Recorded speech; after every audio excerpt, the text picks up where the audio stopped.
perlu diketahui bahwa komunitas ini bukan multi level marketing, bukan trading. Kelas bisnis ini mengajarkan spiritual, leadership, kemudian entrepreneurship. Ingin bisnisnya bertumbuh, yang ingin mempelajari spiritual, muamalah, spiritual dalam beribadah, kemudian mempelajari leadership dan entrepreneurship, datang saja di GWU. Kapan Mas? Assalamualaikum warahmatullahi wabarakatuh. Waalaikumsalam warahmatullahi wabarakatuh. Alhamdulillahilladzi hadana li hadza wa ma kunna linahtadiya laula an hadana. Shalatu wassalamu ala habibina Mustafa Muhammadin wa ala alihi washabihi ajmain. Sahabat-sahabat semuanya, santri-santri yang ada dimanapun, alhamdulillah di kesempatan kali ini kita bisa bersilaturahmi dengan Murabbi Qulubina Kiai Haji Toha Abrori. Dan di kesempatan kali ini saya Muhammad Nur Khalik, ketua dari One Year Coaching 5 yang dibimbing langsung oleh Coach Ridwan Abadi, memiliki kesempatan yang sangat berharga untuk bersilaturahmi dan menimba banyak ilmu dari beliau. Dan alhamdulillah sekarang kita ada di Pondok Pesantren Salaf Khosatul Abror Bojonegoro. Di suasana yang mendung ini kita akan banyak bertanya jawab pada beliau, dan semoga yang kita bahas setelah ini banyak mendatangkan banyak manfaatnya. Amin, amin, amin. Oke. Pak Yai, kira-kira apa sih urgensi dari berusaha atau berbisnis bagi seorang muslim itu, Pak? Muamalah. Jadi memang masing-masing manusia itu menjalani kehidupannya berbeda-beda. Ada yang Allah gariskan untuk dia menjadi fakir, berarti dia harus bersabar. Tapi yang ideal seorang muslim itu menjadi fakir atau kaya, itu dua hal yang berbeda. Cita-cita semua orang kaya. Semua orang ingin kaya. Semua kalau bisa kaya, tapi kalau memang ditakdirkan oleh Allah fakir, berarti kita harus bersabar. Kenapa harus kaya? Alasannya berbagai alasan, terutama di antaranya adalah dengan kaya orang Islam bisa menjaga akidah. Kadal fakru ayyakuna kufron. Jadi dengan kita kaya, kita akan bisa menjaga akidah kita. Karena di luar sana kebetulan tim Mu'alaf Center Indonesia di berbagai pelosok daerah, di dalam pemurtatan seorang muslim, akidahnya terganggu itu karena memang kurangnya ekonomi. Insya Allah dengan orang Islam yang kuat secara ekonomi, akidahnya akan terjaga. Kemudian di samping itu juga mereka akan punya banyak waktu luang untuk beribadah. Coba bayangkan, memang bagaimana ibadahnya orang fakir. Orang fakir dengan bekerja, mengeluarkan keringat, tetesan keringat menjadi tasbih, iya, betul. Tapi dengan kita menjadi muslim yang qawi, muslim yang kuat secara ekonomi, insya Allah ibadah lebih banyak bantu orang. Begitu juga yo coro waktu duha yo nyempet ke, waktu tahajud nyempet ke, itu bagi muslim yang nemen ke lo yo. Najan sing sugih yo akeh sing lali yo, iku urusane dhek. Kemudian ya di dalam Al-Qur'an banyak, khudz min amwalihim shadaqatan tutahhiruhum wa tuzakkihim biha wa shalli 'alaihim inna sholataka sakanun lahum. Jadi di dalam ayat ini jelas sekali bahwa keutamaan orang yang kaya itu bisa bersedekah, bisa mengeluarkan apa? Zakat.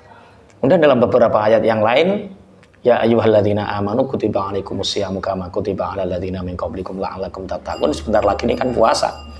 Kita bisa lihat orang yang 1 bulan puasa belum punya bekal untuk sang poso. Kita bisa lihat, masya Allah, mereka bekerja keras dan menggadaikan puasanya untuk pekerjaan mereka. Makanya sing fakir ya sing sabar, nek iso yo sing sugih. Kemudian di samping itu juga dengan orang kaya, dengan muslim kaya ini bisa melaksanakan haji. Pokoknya banyaklah fadilah-fadilah. Dan yang paling pokok, karena ini Ustadz Nur Khalik ini di samping staf pengasuh di Pondok Pesantren Salaf Khosatul Abror, beliau juga ketua UYC 5 One Year Coaching. Mungkin teman-teman belum tahu, Mas, apa itu UYC itu apa? Ya, One Year Coaching itu, Pak Yai, suatu program dari SBC, Sukses Berkah Community, yang dibimbing langsung oleh Coach Ridwan, yaitu sebuah program pendampingan bisnis selama 1 tahun penuh, yang itu jika dikonversikan ke uang itu sekitar 250 juta lebih. Tapi kita selama 1 tahun itu free, gratis. Bukan hanya ilmu yang gratis, circle-nya pun juga kita diterima circle yang menjadikan kita terpacu untuk semakin menuju kemakmuran, dan juga wawasan kita juga berubah. Dan alhamdulillah kita OYC 5 sudah sampai di ujungnya, banyak sekali teman-teman yang bertumbuh, baik spiritualnya, leadership-nya, ataupun entrepreneurship-nya, dan itu kita dapat banyak peningkatan dari OYC 5. Mungkin sahabat-sahabat belum tahu OYC itu dimulai dari mana. Jadi di setiap 3 bulan kita buat kelas bisnis namanya. Betul. Setelah kita buat kelas bisnis 100 orang, 200 orang, lillahi ta'ala, gratis. Kita memang mentasarufkan ilmu, nasrul ilmi, tapi khusus ilmu bisnis. Betul. Kalau di pondok kita ngajar ilmu agama, kadang kalau keluar kita ngaji di kelas bisnis. Nah, setelah mengikuti kelas bisnis ini, kita punya namanya KPB. Jadi yang lulus yang sudah ikut SBC kelas itu, pelatihan bisnis, dia akan mendapatkan kesempatan untuk belajar 1 tahun di chapternya masing-masing, di wilayah masing-masing, yang didampingi oleh peserta OYC. Ini paling saya nggak ngerti ini, WMLM opon. Jadi perlu diketahui bahwa komunitas ini bukan multi level marketing, bukan trading atau bukan. Jadi kelas bisnis ini mengajarkan, kelompok pendampingan bisnis ini mengajarkan 3 hal: spiritual, leadership, kemudian entrepreneurship. Jadi bisnisnya bermacam-macam, ada yang fashion, ada yang food, ada yang berbagai macam pekerjaan yang dijalani insya Allah halal. Tapi bagaimana untuk cepat naik, kita butuh ilmu. Nah, di KPB ini digodok selama 1 tahun. Teman-teman gratis lillahi ta'ala. Di Bojonegoro banyak sekali Pak. Wulan mentor. Dulu hanya 1-2. Sekarang lebih, mungkin ada sekitar 12-an lebih Pak. 12, kemudian kita kirim ke Nganjuk, ke Tuban, ke Blora. Dan puncaknya nanti setelah KPB ini ada OYC. Nah, setelah OYC ini perlu diketahui, tahun ini ada Gebyar Wirausaha. Betul Pak. Apa itu Mas? Gebyar Wirausaha itu adalah puncak dari OYC tersebut. Kemudian kita bungkus dengan suatu persembahan yang isinya itu adalah berkumpulnya para pengusaha-pengusaha dalam satu forum yang akan dihadiri banyak narasumber yang sangat berkompeten di dalamnya. Tahun ini kita akan kedatangan Ari Untung. Kemudian ada Kiai Haji Anang Riksa Masyadi yang beliau sangat fakih dalam bidang wakaf produktif. Kemudian juga ada Misteri Guest.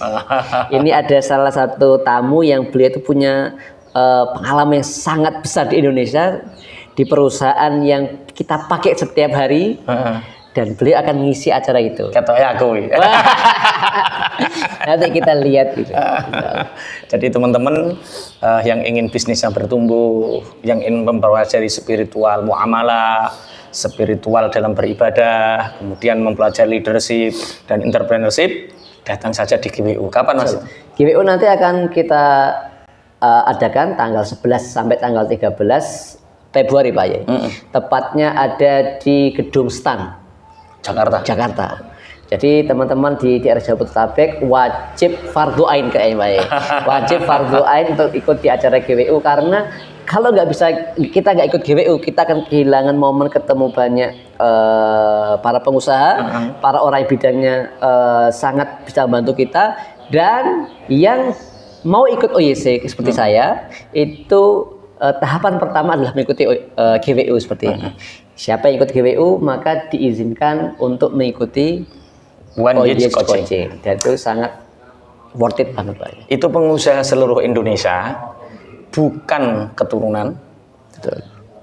Tapi mereka adalah anak-anak yang dulunya startup, lulus SMA, lulus kuliah, bingung, akhirnya ikut pendampingan bisnis kita, kemudian ikut OYC.